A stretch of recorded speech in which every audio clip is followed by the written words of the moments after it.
ছোট্ট পাত্রে ভাত বসিয়েছি। বললাম না যে যেরকম লোক সেই রকমভাবে আমার সংসারে রান্না করতে হয়। রবিবারেতে একটু অন্যরকমই রান্না করতে হয়। এবার কর্তাবাবুর একটু গ্যাস অম্বলের ধাত আছে, ও খেতে চায় না। খাবে, খেয়ে বলবে যে এটা খেয়েছি বলে আমার একটু গ্যাস হয়ে গেছে, ওই জন্যে অল্প একটা পাত্রে ভাত বসিয়ে দিয়েছি। আর আজকে আমাদের জন্যে করেছি মিক্সড ফ্রাইড রাইস।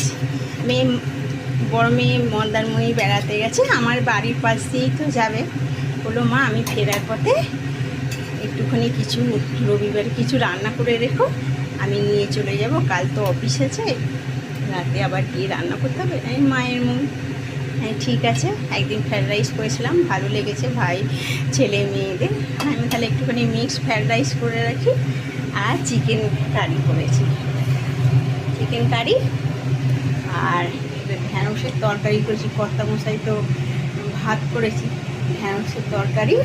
আর এটা কি বলো তো, বড় বড় চেলা মাছ আজকে অন্যদিন নিয়েছিলাম, রয়েছে ফ্রিজে, বের করেছি, চেলা মাছের ঝাল করবো। এটাই হচ্ছে আজকে রান্না। আর খেতে বসে যদি লোক এক লোক একটু খুঁতখুঁতো ধরনের লোক আছে, খেয়ে দিয়ে যদি কিছু বলে, দরকার নেই, ওভেন জেলে দুটো ভাত বসিয়ে দিলে ঝামেলা চলে যায়। আজকে রবিবার তো একটু অন্য কিছু তো ছেলে মেয়েদের নিয়ে করতেই হয়, সারা সপ্তাহে তৈরি হয়, তবুও রবিবারে মনে হয় একটু